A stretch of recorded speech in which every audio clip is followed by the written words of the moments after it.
हर बार की तरह इस वीडियो की शुरुआत भी एक होरिंग सी होगी। वार्निंग, मैं किसी भी तरीके से मैनिपुलेशन को इंडोर्स नहीं कर रहा या फिर किसी को भी मैनिपुलेशन सिखा नहीं रहा।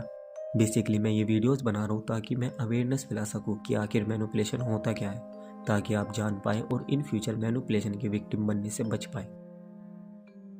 अब आगे से जो वीडियो आएगी हम उस पर्सपेक्टिव से देखेंगे कि आप खुद एक मैनिपुलेटर है और आपने एक पर्टिकुलर विक्टिम चुना है जिसको आप मैनिपुलेट करना चाहते हैं। देखिए, ये सीरीज़ बहुत ही ज़्यादा ब्रूटल होने वाली है, तो जो लोग अच्छे दिल वाले इंसान हैं या फिर जो सोचते हैं कि ये दुनिया बुरी ही नहीं हो सकती, अगर आप चाहे तो ये वीडियो छोड़कर जा सकते हैं। या फिर अगर आप में इतनी क्षमता है कि आप झेल पाए कि ये दुनिया किस हद तक जा सकती है, तो ये वीडियो ज़रूर देखिए। पहले पार्ट में हमने देखा था कि आप अपना टारगेट कैसे चुन सकते हैं। अब जो ये वीडियो होगी प्रॉपर आपके विक्टिम पर रिकॉग्निशंस की होगी, मतलब इन्फॉर्मेशन गैदरिंग की। आपको अपनी विक्टिम के बारे में जितनी हो सके उतनी इन्फॉर्मेशन गैदर करनी है। पहली स्टेप, रिसर्च योर विक्टिम। आप अपने विक्टिम के बारे में इन्फॉर्मेशन निकालिए, उसका फैमिली बैकग्राउंड, कोई पास्ट में हुई घटनाएं, कोई ट्रॉमेटिक एक्सपीरियंस फैमिली की, या फिर उस पर्टिकुलर विक्टिम की हेल्थ कंडीशन, कोई ट्रेजेडी की स्टोरी है। हर चीज़ के बारे में आपको इन्फॉर्मेशन गैदर करनी है।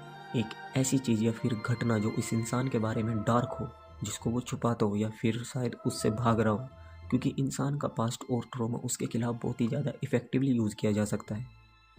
क्या उसने अपनी किसी करीबी इंसान को खोया है, उसके करीबी दोस्त कौन कौन से हैं, किन लोगों के साथ उसकी बनती है, अपने माता पिता के प्रति उसका व्यवहार कैसा है, ऐसी सारी चीज़ें उसके बारे में इकट्ठा कीजिए। जितनी इन्फॉर्मेशन आप पा सकते हैं उतनी इन्फॉर्मेशन इकट्ठा कीजिए।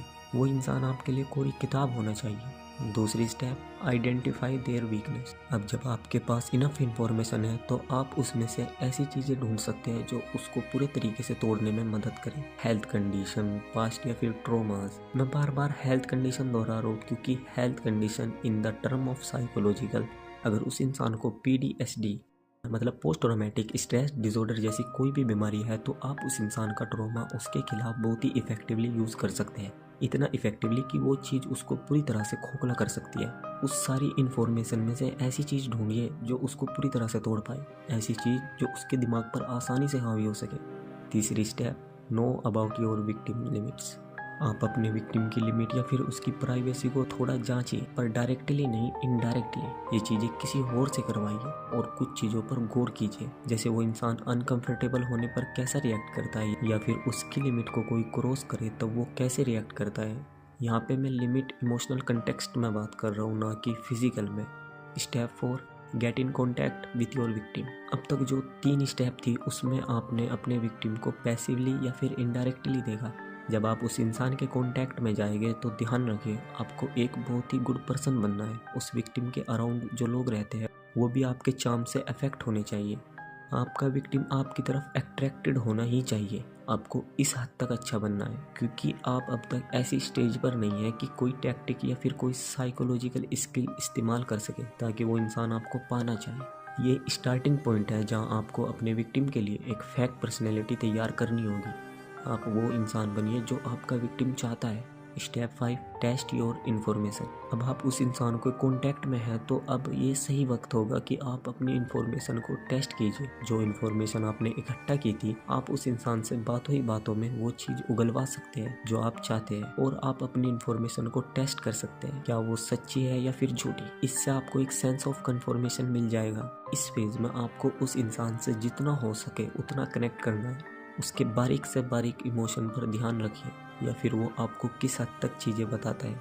उस इंसान के सामने कुछ चीज़ें टेस्ट कीजिए, जैसे कि वो इमोशनली स्ट्रोंग है या फिर वीक, क्या वो अपने आप में खोया रहता है, क्या उसका एक ईगो है, क्या वो ना कह सकता है, क्या वो हर चीज़ को हाँ कहता है। बेसिकली कहूँ तो आपको उस इंसान का एक ऐसा दोस्त बनना है जो उसे सबसे बेहतर समझता हो। अब स्टेप 6, विन देयर ट्रस्ट। ये एक फॉलो अप स्टेप है स्टेप 5 का। आपको उस इंसान का भरोसा पूरी तरह से जीतना होगा। उस इंसान की प्रॉब्लम को समझिए, उसको समझने की कोशिश कीजिए। जरूरी पड़ने पर आप अपनी कुछ प्रॉब्लम्स बताइए। बस जो प्रॉब्लम्स आप उसे बता रहे हैं वो पूरी तरह से सच्ची नहीं होनी चाहिए और ना ही पूरी तरह से झूठ। उनको हैप्पी फील करवाइए। आपके विक्टिम को ऐसा लगना चाहिए कि आप उसके मिसिंग पीस हो जो उसे मिल चुका है। ये स्टेप सबसे क्रूशियल और इम्पोर्टेंट है। इस स्टेप में आप जितना ज़्यादा कामयाब होगे उतना ही इफेक्टिवली आप मैनिपुलेट कर पाएंगे। अगर ज़रूरत पड़ी तो आप छोटे मोटे फेवर्स कर सकते हैं। Act on their expectation until you win their trust. Step number 7, try invading their limits. अब इस बार जो इंसान लिमिट्स को इन्वेड कर रहा होगा वो आप होगे। अब आप एक ऐसे स्टेज पर है जहां वो इंसान आप पर ट्रस्ट करता है। उनकी जो पर्सनल चीज़ें हैं उनको उनके सामने लाने की कोशिश कीजिए। उनके फैमिली की बातें या फिर उनका खुद के प्रति का जो परसेप्शन है, सारी चीज़ें उनके सामने लाने की थोड़ी थोड़ी कोशिश कीजिए। उन्हें थोड़ा सा प्रोवोक करने की कोशिश कीजिए। देखिए कि वो अपने आर्गुमेंट को किस तरह से हैंडल करते हैं। क्या वो अपने लिए वो स्टैंड ले लेते हैं? कुछ ऐसी चीज़ करिए जिससे उनको लगे कि उनसे आपको तकलीफ़ हो रही है। ये सारी चीज़ों को ट्राई कीजिए ताकि आप उनकी इमोशनल अंडरस्टैंडिंग को बढ़िया तरीके से जान पाए और उनकी जो इमोशनल डेप्थ है उसे बढ़िया तरीके से समझ पाए। और इस चीज़ का आपको ख्याल करना होगा कि इस स्टेप में आपका विक्टिम थोड़ा सा भी अनकंफर्टेबल ना हो। आप अपने आप को अनकंफर्टेबल कर सकते हैं लेकिन उनको नहीं। Step 8, make them uncomfortable. अब ये सबसे ब्रूटल स्टेज होगा। आपके टारगेट को समझने के लिए इस स्टेप पर आने से पहले आपको ये कंफर्म करना होगा कि उस इंसान का आप पे पूरी तरह से भरोसा है। अगर वो इंसान आप पर पूरी तरह से भरोसा नहीं करेगा तो ये स्टेप कभी भी सक्सेसफुल नहीं हो सकता। इस स्टेप में आपको अपना बर्ताव बदलना है। जो आपकी आइडेंटिटी थी एक अच्छा इंसान, वो आपको बदलनी है सिर्फ उस विक्टिम के कंसर्न में।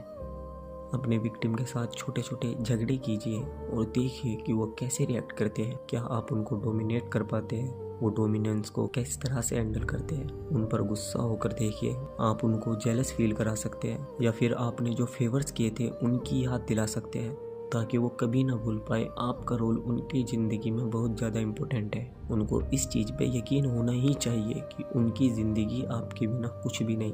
रेगुलर टर्म से उनको थोड़ा सा अनकंफर्टेबल कीजिए ताकि आप जान पाए कि वो उसको कैसे हैंडल करते हैं। अगर सिचुएशन थोड़ी सी भी आपके हाथ से निकलने लगे तो आपको फिर से नॉर्मल बिहेवियर स्टार्ट कर देना है। उनके सामने ऐसी परिस्थितियाँ खड़ी कर दीजिए कि वो कोई गलती करे। देखिए क्या वो अपनी गलती मानने को तैयार होते हैं, क्या वो आपसे अपॉलॉजी मांगते हैं या फिर किस हद तक आपको मनाने की कोशिश करते हैं। बेसिकली इस फेज़ में आप उनके लिए एक बिल्कुल नए इंसान होने चाहिए। तो क्या वो इस इंसान को एक्सेप्ट करेंगे या नहीं, बस ये इस स्टेज का मोटिव है। अगर वो आपको एक्सेप्ट कर लेते हैं, वो आप पे भरोसा करते हैं और ये कन्फर्म है कि वो इंसान आपको खोने से डरेगा। और अब कोई जो अगला स्टेप होगा वो सीधा एक्सप्लॉयटेशन का होगा। इसका मतलब कि आप अपने विक्टिम के बारे में इनफ इन्फॉर्मेशन गैदर कर चुके हैं और आपको लगभग सारी चीज़ें पता है अपने विक्टिम के बारे में। आप जानते हैं वो किस सिचुएशन में कैसा बिहेव करेंगे, वो इमोशनली कैसे है और सबसे इम्पोर्टेंट चीज़, वो आप पे भरोसा करते हैं। अब आप तैयार है एक्सप्लॉयटेशन के लिए because you know where to attack. अब आप उस इंसान की पर्सनैलिटी के अनुसार सर्टेन टैक्टिक्स का इस्तेमाल कर सकते हैं जिससे कि वो रिजल्ट मिले जो आप चाहते हैं। मैनिपुलेशन का रिकॉग्निशंस या फिर इंफॉर्मेशन गैदरिंग का जो फेज़ है वो बहुत ही ज़्यादा इम्पोर्टेंट है क्योंकि इसी स्टेज में आपका प्लान वर्क करेगा या नहीं ये सारी चीज़ें पता चल जाती है। अब जो एक्सप्लॉयटेशन का फेज़ होगा वो पर्सन टू पर्सन डिपेंड करेगा। और हाँ, एक चीज़ है जिसका आपको पूरी तरह से ख्याल करना है। Do not allow yourself to get connect to the person you are manipulating. आप उस इंसान से कनेक्ट नहीं हो सकते क्योंकि अगर आप कनेक्ट हो गए तो यकीन मानिए उस इंसान से ज़्यादा तकलीफ आपको होगी। You must not allow yourself to feel for your victim. आप फिर उस इंसान को उस हद तक कभी नहीं पहुंचा पाओगे जो चीज़ें आगे आने वाली है क्योंकि इनोसेंस या फिर काइंडनेस जैसी चीज़ों की मैनिपुलेटर के लिए कोई ज़रूरत ही नहीं है। अब जो एक्सप्लॉयटेशन का फेज़ होगा वो आने वाले वीडियोस में हम देखेंगे और कमेंट में ज़रूर बताइए कि क्या मैं ये सीरीज़ को कंटिन्यू करूं या फिर नहीं। क्योंकि ऑफ कोर्स यार, अगर आप एक अच्छे दिल वाले इंसान हैं तो ये सारी चीज़ें सुनकर आप यकीनन डिस्टर्ब हो चुके होंगे, लेकिन यही चीज़ एक्चुअल में फैक्ट है। डार्क साइकोलॉजी इसीलिए डार्क है क्योंकि इसमें आपके इमोशंस के साथ बुरी तरह से खेला जाता है। मैं तो बस आपको अवेयर करने का काम कर रहा हूँ। हाँ, शायद आप मुझसे थोड़ा गुस्सा हो लेकिन अब आप अवेयर है कि चीज़ें किस तरह से काम करती है। अगर आपको अपने आप को मैनिपुलेट होने से रोकना है तो आपको ये जानना ज़रूरी है कि मैनिपुलेशन कैसे होता है और यही चीज़ मैं कर रहा हूँ। Every human being is a monster. बस आपको वो सर्कमस्टेंसेस तैयार करने आने चाहिए जिससे कि आप वो मॉन्स्टर को देख सके या फिर बाहर ला सके या फिर उससे भी खतरनाक उसे कंट्रोल कर सके। आज की वीडियो के लिए बस करते हैं, तब तक के लिए स्टे सेफ, बी क्यूरियस।